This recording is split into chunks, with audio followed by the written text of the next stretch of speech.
What purpose does the gentleman from Illinois seek recognition?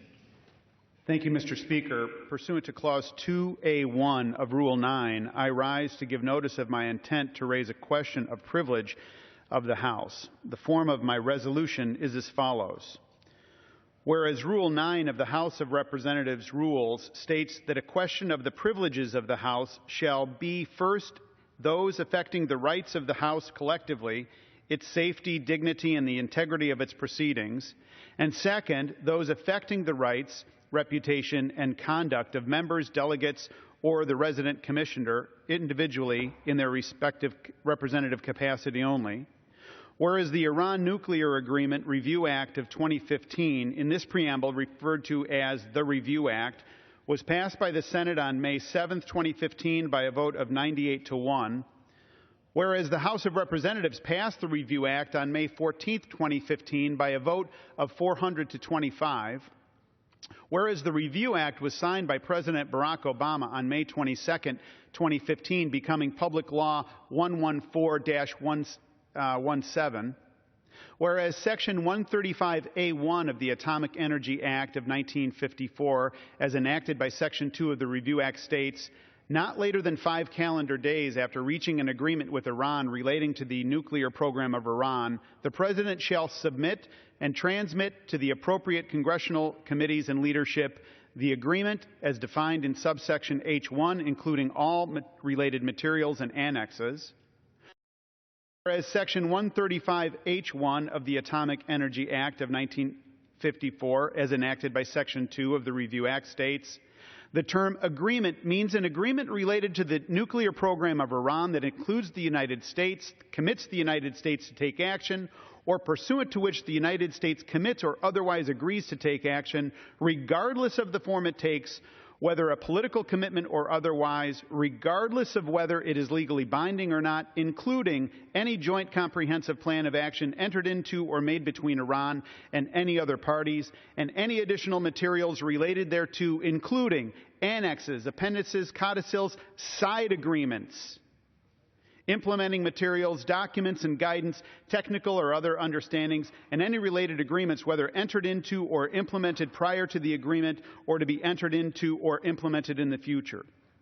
Whereas on July 14, 2015, the Director General of the International Atomic Energy Agency, in this preamble herein referred to as IAEA, and the President of the Atomic Energy Organization of Iran signed the roadmap for the clarification of past and present issues outstanding regarding Iran's nuclear program, which refers to 2 separate agreements between the IAEA and Iran. And whereas the first of these separate agreements seeks to clarify and resolve long-standing questions about the possible military dimensions of Iran's nuclear programs, including those identified in the IAEA Director General's report to the Board of Governors designated GOV-201/65, whereas Section G38 of that report states, since 2002, the IAEA has become increasingly concerned about the possible existence in Iran of undisclosed nuclear-related activities involving military-related organizations, including activities related to the development of a nuclear payload for a missile, about which the IAEA has regularly received new information. Whereas the roadmap describes the second of these separate arrangements as an effort to resolve outstanding issues regarding the military facility at Parchin. And whereas in his November 29, 2012 report to the Board of Governors, the Director General of the IAEA stated, as you will recall, the IAEA has information indicating that Iran constructed a large explosives containment vessel at the Parchin site in which to conduct hydrodynamic experiments. Despite repeated requests, Iran has still not granted the IAEA access to the Parchin site. Satellite imagery shows that extensive activities, including the removal and replacement of considerable quantities of earth, have taken place at this location. I am concerned that these activities will have seriously undermined the IAEA's ability to undertake effective verification. I reiterate my request that Iran, without further delay, provide access to that location and substantive answers to the IAEA's detailed questions regarding the Parchin site. Whereas on August 20th, 2015, report by the Associated Press includes draft text of the Parchin separate agreement, which details a process by which Iran will provide photographs, videos, soil samples, and other materials in lieu of giving the IAEA access to the Parchin site. And whereas Ali Hoinanen, a 27-year-old veteran of the IAEA and its former Deputy Director General and Chief Inspector, stated, "Much of the current concerns arise from the reported arrangements worked out between the IAEA and Iran in the side documents to which the PMD, possible military dimension, issues. If the reporting is accurate, these procedures appear to be risky, departing significantly from well-established and proven safeguard practices.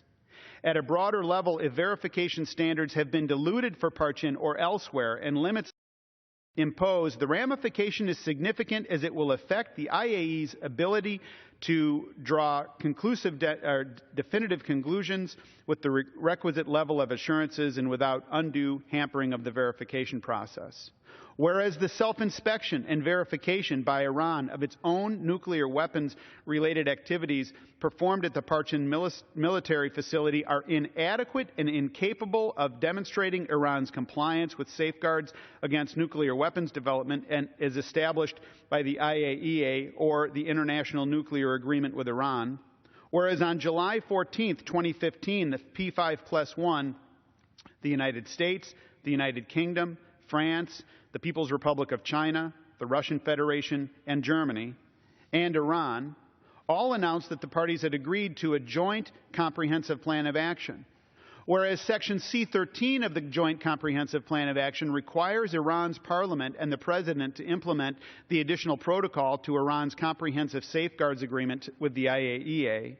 Whereas Section C14 of the agreed Joint Comprehensive Plan of Action requires Iran to fully implement the roadmap for clarification of past and present outstanding issues regarding Iran's nuclear program, which was agreed to with the IAEA. Whereas the Joint Comprehensive Plan of Action is necessarily predicated on and interdependent with the two side agreements between the IAEA and Iran, all of which are mutually reinforcing and indivisible. Whereas the State Department spokesman John Kirby issued a public statement on July 19, 2015, stating that today the State Department transmitted to Congress the Joint Comprehensive Plan of Action, its annexes, and related materials. These documents include the unclassified verification assessment report on the JCPOA and the intelligence community's classified annex to the verification assessment report required under the law. Therefore, day one of the 60-day review period begins tomorrow, Monday, May 20th. Whereas Section 135C1E of the Atomic Energy Act of 1954, as enacted by Section 2 of the Review Act, states, it is critically important that Congress have the opportunity in an orderly and deliberative manner to consider and, as appropriate, take action affecting the statutory sanctions regime imposed by Congress, therefore providing the right to the House collectively and the members of the House individually in their representative capacities to review the Iran nuclear agreement as defined in Section 135H1 of the Atomic Energy Act of 1954 in order to determine what action, if any, to take. Whereas Section 135H1 of the Atomic Energy Act of 1954, as enacted by Section 2 of the Review Act, specifically requires the President to provide Congress with the text of side agreements and related agreements, including those agreements between Iran and any other parties. And whereas the State Department's transmission to Congress did not include the text or materials relating to the two side agreements between the IAEA and Iran and was therefore incomplete as a matter of law, whereas on July 21, 2015, Senate Foreign Relations Committee Chairman Corker and Ranking Member Cardin sent a bipartisan letter to the State Department requesting the actual text of the two separate agreements between the IAEA and Iran. Whereas on July 22, 2015, Congressman Mike Pompeo and Senator Tom Cotton, along with the Speaker of the House and the Majority Leader of the Senate, sent a letter to the President requesting the text of the two separate agreements between the IAEA and Iran. Whereas on August 4, 2015, Congressman Pompeo sent a further letter to the President, co-signed by the House Majority Leader and 92 other members of the House, requesting the President to provide the text of the two separate agreements between the IAEA and Iran.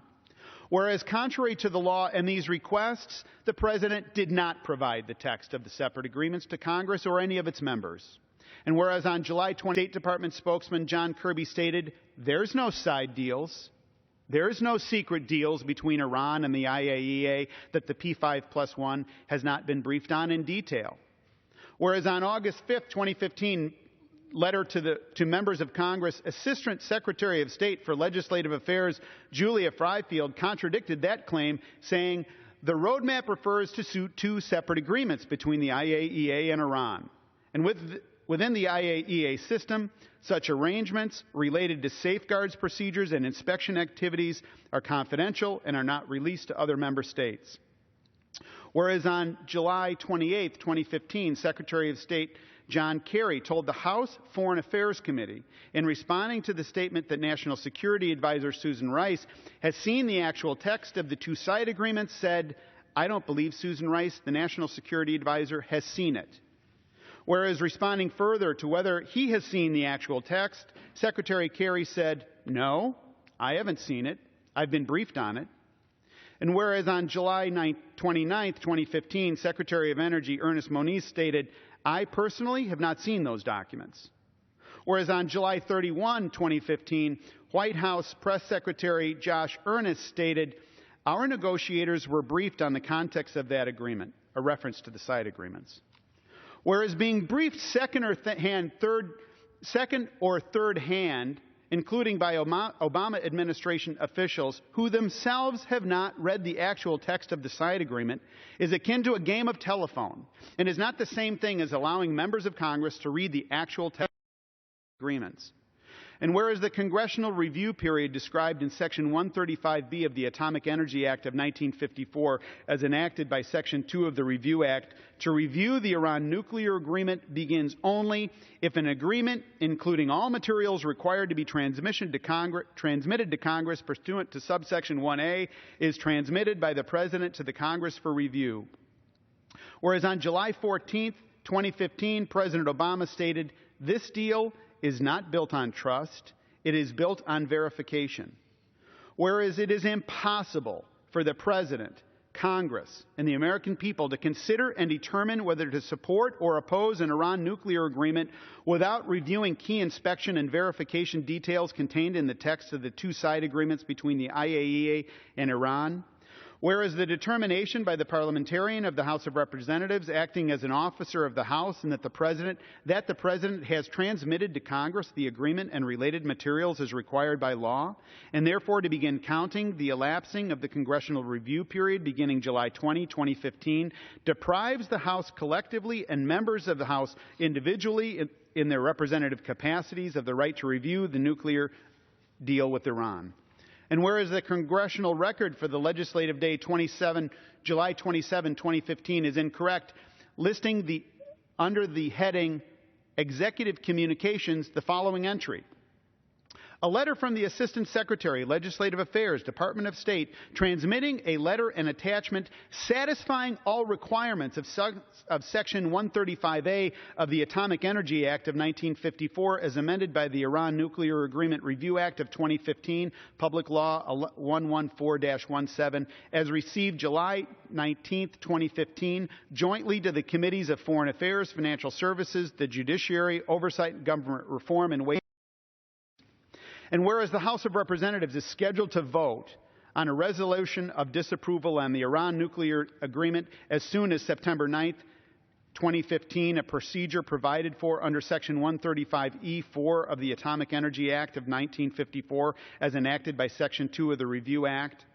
And whereas such a vote is injurious to the integrity of the proceedings of the House, as it violates the process provided under Section 135 of the Atomic Energy Act of 1954 as enacted by Section 2 of the Review Act, which is contingent upon both the President's transmittal of the Iran nuclear agreement and all related documents, including side agreements, and the observance of the congressional review period provided in Section 135. And whereas in her August 5, 2015 letters to the members of Congress, Assistant Secretary of State Fryfield inaccurately stated, the United States does not have a right to demand these side agreement documents from the IAEA.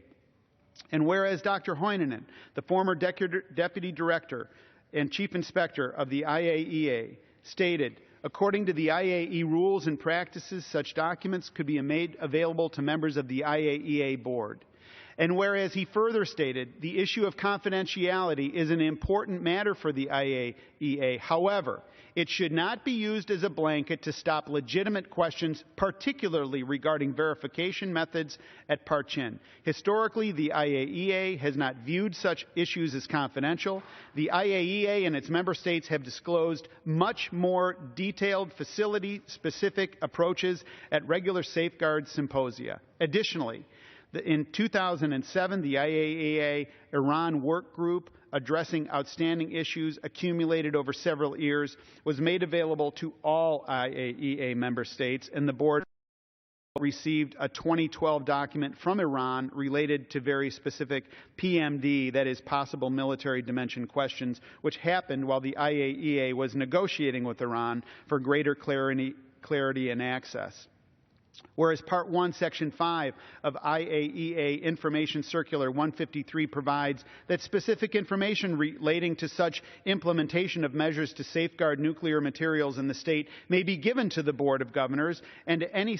to such agency staff members as required such knowledge. And whereas Article 6 of the statute of the IAEA authorizes the Board of Governors of the IAEA to direct the work of the IAEA, including in safeguarding nuclear materials and ensuring the peaceful ends of a participating member state's nuclear program. And whereas Rule 18 of the Rules of the Board of Governors of the IAEA, entitled Circulation of Documents in Particular Importance, establishes procedures by which member states of the IAEA Board of Governors may access relevant documents related to their duties. And whereas the United States serves on the Board of Governors of the IAEA and has both the need and the authority to access the actual text of the two-side agreements between the IAEA and Iran, whereas on July 30, 2015, White House Press Secretary Josh Earnest, speaking on behalf of the President of the United States, stated, "I will acknowledge that I don't know exactly what the requirements are of the Iran Review Act, so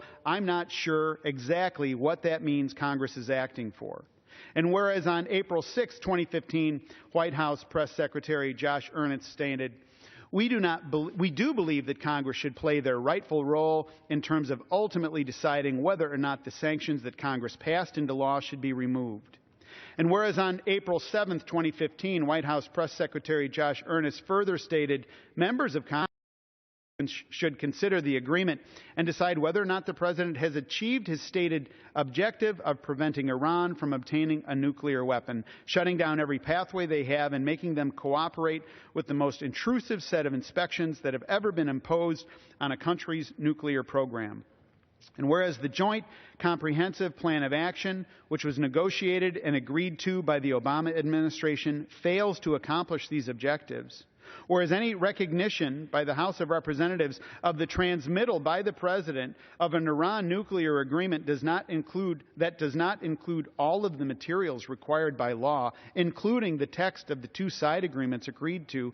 between the IAEA and Iran, violates the rights of the members of the House individually in their representative capacity, impeding their ability to make a fully informed decision on how to vote on behalf of their constituents as conceived and provided for in the enactment of the Review Act. And whereas the Director of National Intelligence,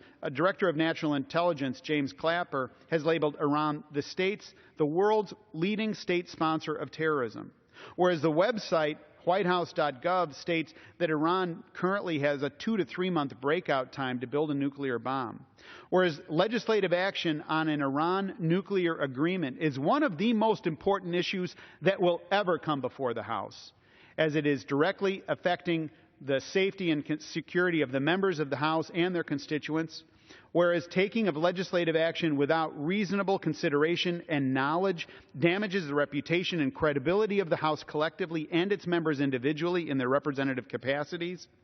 and whereas the President's failure to follow the law that he signed is an affront to the dignity of the House and cannot be ignored, now, therefore, be it resolved that the House of Representatives, 1, reaffirms its legal right to obtain all materials including the full text of all side agreements comprising the Iran nuclear agreement as defined in Section 135H1 of the Atomic Energy Act of 19 by Section 2 of the Iran Nuclear Agreement Review Act of 2015, in this section referred to as the Review Act, which is signed into law by President Obama. 2, directs the parliamentarian of the House of Representatives not to recognize, for purposes of determining the dates of the congressional review period prescribed in Section 135B of Atomic Energy Act of 1954, as enacted by Section 2 of the Review Act, any agreement and related documents submitted by the President that do not include the actual text of 2 side agreements between the IAEA and Iran. 3, directs the clerk of the House of Representatives and the officers of the House to correct Executive Communication number 2207, appearing on page 5522 in the Congressional Record of the legislative day of July 27, 2015, to state the following. A letter from the Assistant Secretary, Legislative Affairs, State Department, transmitting a letter and attachments which does not satisfy all requirements of Section 135A of the Atomic Energy Act of 1954, as amended by the Iran Nuclear Review Act of 2015, Public Law 114-17, as received July 19, 2015, jointly to the Committees on Foreign Affairs, Financial Services, the Judiciary, Oversight, Government Reform, and Ways and Means. 4, instructs the Speaker of the House to dispatch without delay a notification to the President on behalf of the whole House entitled Failure to Follow the Law, and stating that A, the President's transmittal of that agreement to the House is incomplete as a matter of law. B, consequently, the congressional review period provided in Section 135 of the Atomic Energy Act of 1954 as enacted by Section 2 of the Review Act has not begun. And C, Section 135B3 of the Atomic Energy Act of 1954 as so enacted, until the end of the congressional review period, the President may not waive, suspend, reduce, provide relief from, or otherwise limit the application of statutory sanctions with respect to Iran under any provision of law, or refrain from applying any such sanctions pursuant to an agreement described in subsection A. 5, instructs the Speaker of the House of Representatives on behalf of the whole House to return the agreement and related materials provided in the President's transmission of July 19, 2015, in order that the President may provide a full and complete transmission of all materials required by law, including the text of side agreements. And 6, instructs the Speaker to take such actions as may be necessary to provide an appropriate remedy to ensure that the integrity of the legislative process is protected, and to report his actions and recommendations to the House. And, Mr. Speaker, if you didn't catch it, I'm happy to repeat it. Under Rule 9, a resolution offered from the floor by a member other than the Majority Leader or the Minority Leader as a question of the privileges of the House has immediate precedence only at a time designated by the Chair within 2 legislative days after the resolution is properly noticed. Pending that designation, the form of the resolution noticed by the gentleman from Illinois will appear in the record at this point. The Chair will not at this point determine whether the resolution constitutes a question of privilege. That determination will be made at the time designated for consideration of the resolution. Pursuant to Clause 4 of Rule 1, the following enrolled bills were signed by Speaker Pro Tem Harris on Thursday, August the 6th, 2015. H.R. 212, H.R. 1138, H.R. 1531, H.R. 2131, and H.R. 2559.